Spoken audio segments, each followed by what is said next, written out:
Hello geng, kali ini kita akan merungkai konspirasi perjumpaan Raja Iblis dan Saitan sedunia.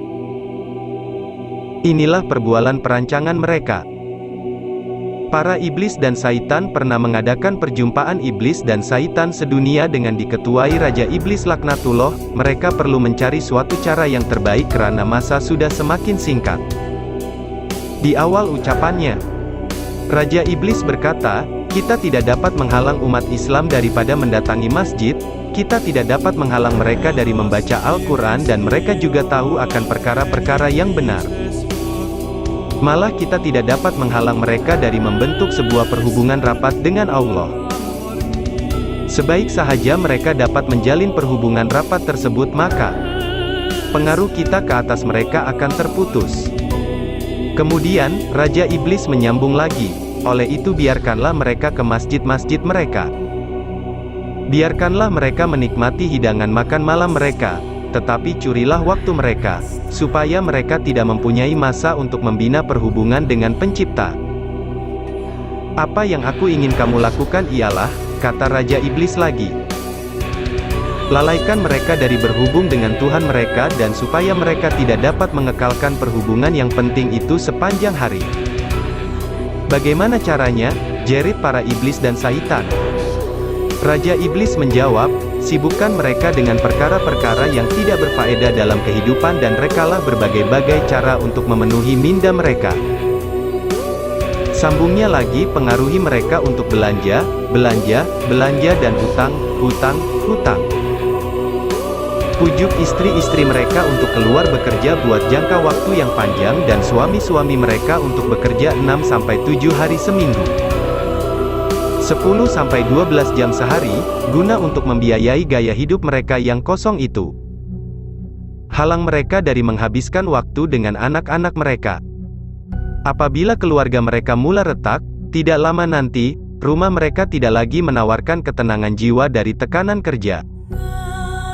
Rangsangkan minda mereka sehingga mereka tidak dapat lagi mendengar suara hati mereka sendiri. Umpan mereka untuk mendengar radio sewaktu memandu.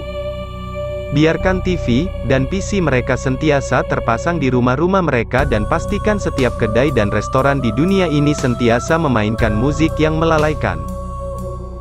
Ini akan membenakkan minda mereka dan memutuskan perhubungan dengan Allah.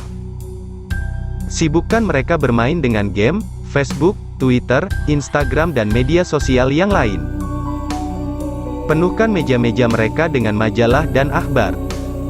Sumbatkan minda mereka dengan siaran berita 24 jam. Cerobohi saat memandu mereka dengan papan-papan iklan. Penuhkan peti-peti surat mereka dengan mail remeh. Katalog jual gaya pos, sweepstakes dan segala jenis surat berita dan promosi-promosi yang menyediakan barangan dan perkhidmatan percuma, dan impian palsu.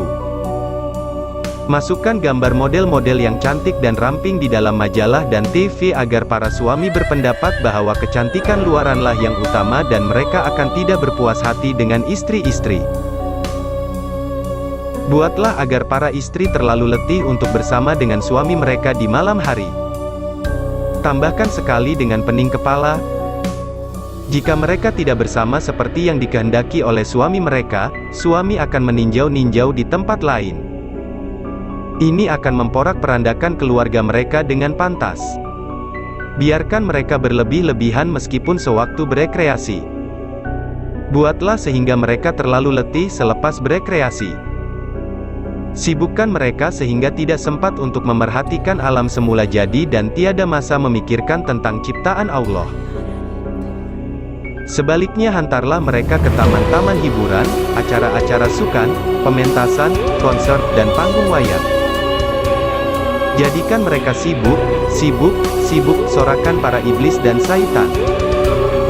Dan apabila mereka bertemu untuk berbincang hal-hal kerohanian, libatkan mereka dengan umpatan dan cakap-cakap kosong supaya hati mereka tidak tenang ketika bersurai.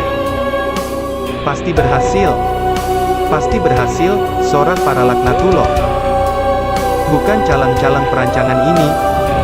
Selesai mesyuarat, para iblis dan Saitan pun dengan tidak sabar-sabar segera memulakan tugasan mereka untuk menjadikan umat Islam di mana jua menjadi semakin sibuk dan semakin terkejar-kejar ke sana ke sini. hanya mempunyai sedikit masa sahaja untuk Tuhan mereka atau keluarga mereka. Tidak berkesempatan untuk berdakwah dan memperjuangkan agama Allah serta mengerjakan amar makruf dan nahi mungkar. Persoalannya di sini, adakah perancangan para syaitan ini telah berhasil? Setakat mana rancangan ini telah berjaya? Lihatlah di sekeliling kita. Nilaikanlah sendiri.